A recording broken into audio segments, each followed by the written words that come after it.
บายดีท่านผู้ชมถือว่าตอนนี้ถามอยู่เกี่ยวกับการแก้ไขปัญหาต่างๆที่ว่าเกิดขึ้นกับแขนงทรัพยากรธรรมชาติและสิ่งแวดล้อมโดยเฉพาะในระยะที่ว่า 2-3 อาทิตย์ที่ผ่านมานี้พวกเขาได้มีห่างเสียงทางด้านโซเชียลเน็ตเวิร์กว่าได้มีการ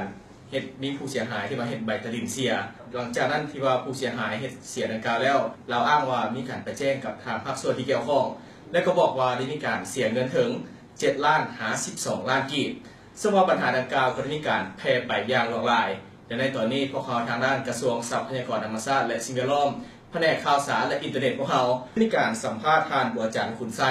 ซึ่งเป็นห้องแขนงคุ้มครองที่ดินแผนกทรัพยากรธรรมชาติและสิ่งแวดล้อมนครหลวงสมามณีเพิ่นให้เกียรติมาสัมภาษณ์ในรายการพวกเขาตอนนี้มาพบกับเพิ่นกันเลยสบายดีอ้ายครับสบายดีครับสบายดีข้าพเจ้าชื่อบัวจันทร์ขุนไซเป็นห้องแขนงคุ้มครองที่ดินแผนกทรัพยากรธรรมชาติและสิ่งแวดล้อมนครหลวงแจ้งเกี่ยวกับการลงในสื่อออนไลน์เนาะโดยเฉพาะเรื่องขั้นตอนการออกปฏิทินที่แจ้งเสียหายเนาะซึ่งว่าข้าพเจ้าสิขออนุญาตชี้แจงเรื่องขั้นตอนในการจัดตั้งปฏิบัติการออกใบตดินในกรณีที่แจ้งเสียหายเนาะที่ทั้งสื่อออนไลน์ที่ได้ลงแชร์ในสังคมนั้นเนาะที่ขออนุญาตแจ้งขั้นตอนและค่าใช้จ่ายทั้งหมดในการใช้จ่ายในขั้นตอนในการออกใบตดินตัวนี้และฉะนั้นแหละ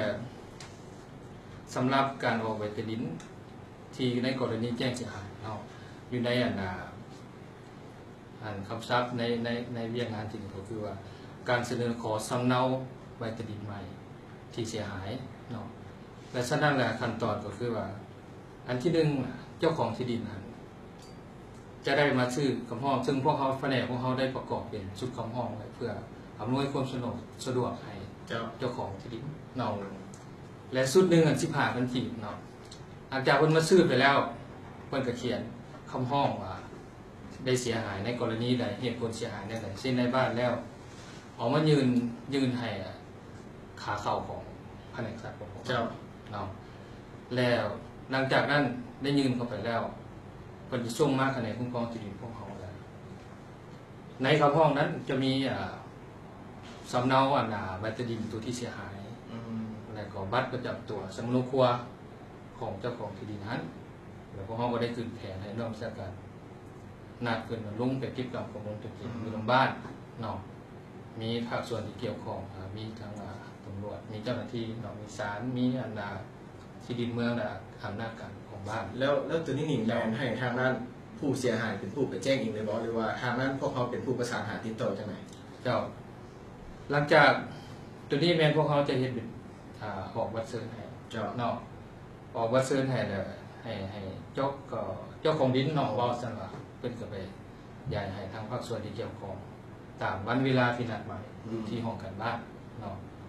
หลังจากนั้นก็เพื่อเอาบันทึกข้อมูลที่ว่าการเสียหายเนาะเจ้าของดินผู้ที่เฮ็ดใบตดินเสียหายนั้นเนาะก็ได้รายงานว่าดินเขาเสียหายย้อนเหตุผลอะไรก็แล้วแต่ตามเงื่อนไขตั้งแต่แต่ละทานเนาะการเสียหายมันสิมีความแตกต่างกันไปเนาะหลังจากนั้นแหละพอเขาก็เฮ็ดบทบันทึกขึ้นมาหลังจากขึ้นมาแล้วก็ได้แจ้งเนาะเฮ็ดแจ้งลงหนังสือพิมพ์เนาะเป็นเวลา30 วันเนาะการแจ้งลงหนังสือพิมพ์นั่นเนาะแม่นเจ้าของที่ดินนั้นจะได้เสียค่าลงหนังสือพิมพ์ต่อถึง350,000 กีบต่อต้นเนาะตอนบ่ว่าจะเป็นตอนใหญ่ตอนน้อยแมนราคาที่ว่าเนาะเจ้าแม่นตอนน้อยตอนใหญ่ก็เป็นราคาเดียวกันส่งรวมและส่งให้ทั้งหนังสือพิมพ์ได้ลงหนังสือพิมพ์ครบกำหนดเนาะภายหลังครบกำหนดแล้วเนาะและทั้งแขนงที่ดินก็ได้รายงานให้ทั้งแผนกแล้วก็เฮ็ดสมุดนำส่งไปหาทางกระบวนการยุติธรรมก็คือศาลเนาะศาลเขตบอนที่ดินตั้งอยู่เนาะ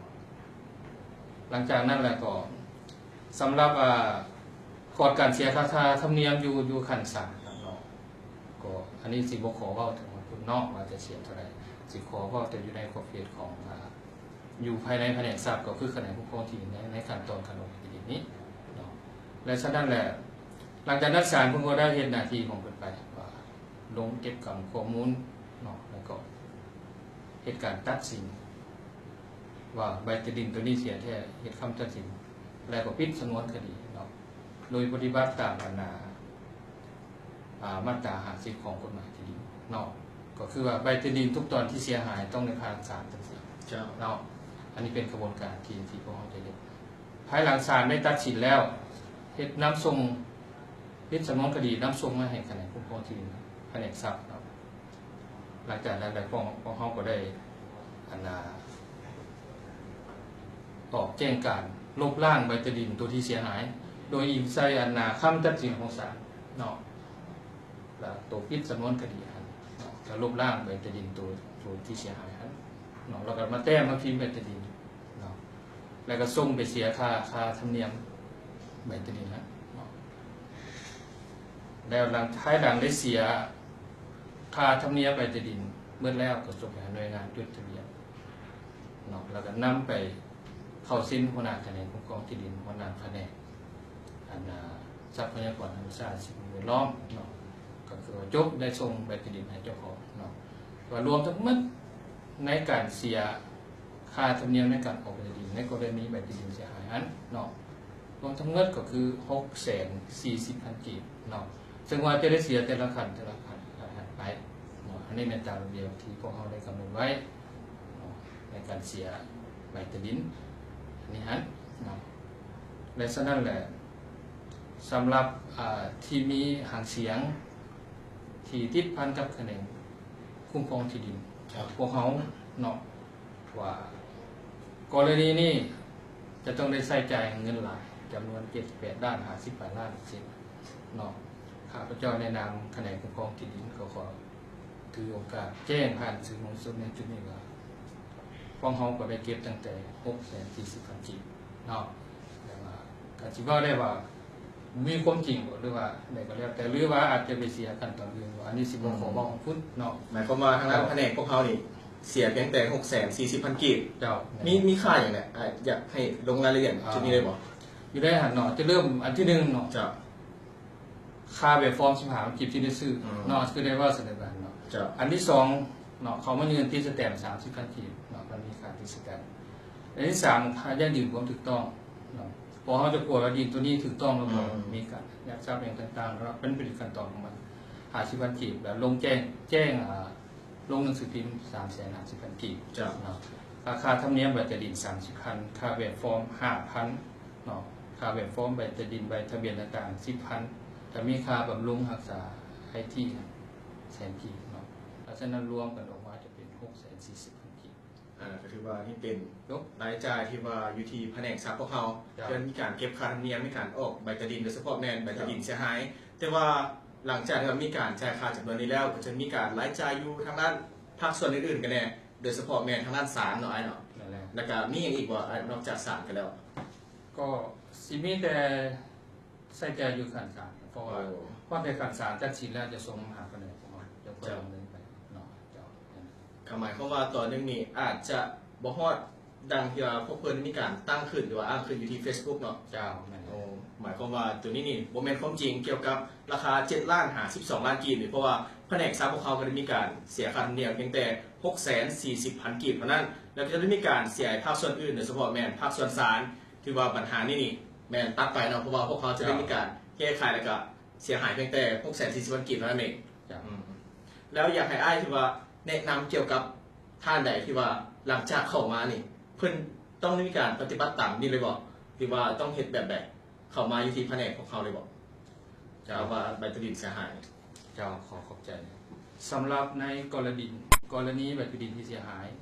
หรือว่ากรณีรวมก็ดีขึ้นกันเนาะที่ติดพันกับเรื่องงานที่ดินที่จุดประสงค์อยากเฮ็ดใบตดินเนาะกรณีสีมอบสีโอนซื้อสิขายสิแบ่งเนาะโดยเฉพาะมื้อนี้เราจะเล่าเรื่องขั้นตอนการออกสำเนาใบตดิน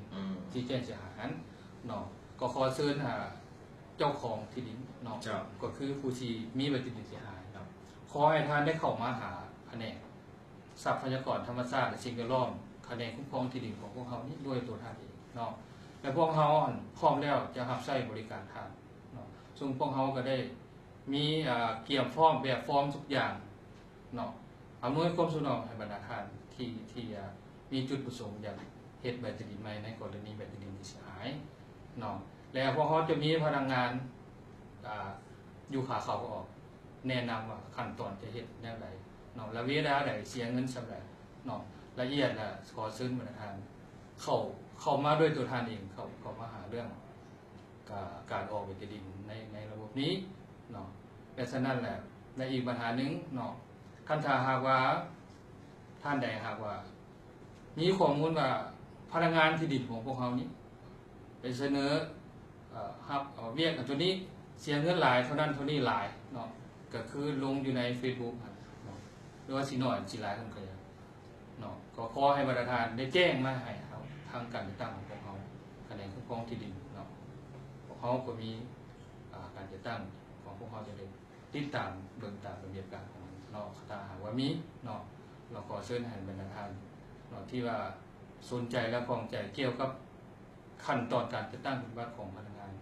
และขั้นตอนการเสียค่าธรรมเนียมออกไว้แต่ละขั้นเนาะแต่ละกรณีนี่เท่าไหร่เนาะพวกเราพร้อมแล้วจะให้คำกระจ่างแจ้งและชี้แจงนำบรรดาท่านทั้งหมดเนาะที่ว่ามีความสนใจในจุดนี้เนาะแต่ฉะนั้นแหละข้าพเจ้าสิขอมีคำเห็นอยู่ในข้อเกี่ยวกับเวียกงานตัวนี้สักนิดก่อนเนาะและต่อจากนี้ก็ถือว่าต้องขอบใจอ้ายบัวจันทร์คุณไซหลายๆที่ว่าเป็นห้องแขนงคุ้มครองที่ดินแผนกทรัพยากรธรรมชาติและสิ่งแวดล้อมนครหลวงเวียงจันทร์ที่ว่าได้มีการออกมาแก้ไขเกี่ยวกับปัญหาดังกล่าวเพื่อว่าให้ประชาชนพวกเขานี่ได้ไขข้อข้องใจเกี่ยวกับปัญหานี้เองถ้าว่าในโอกาสหน้ามีปัญหาหรือไม่ถือว่าพวกเขาจะได้มีการเรียนเชิญอ้ายมาแก้ไขปัญหาต่างๆที่ว่าเกิดขึ้นอีกครั้งหนึ่งวันนี้ขอบใจหลายขอบใจหลายสบายดี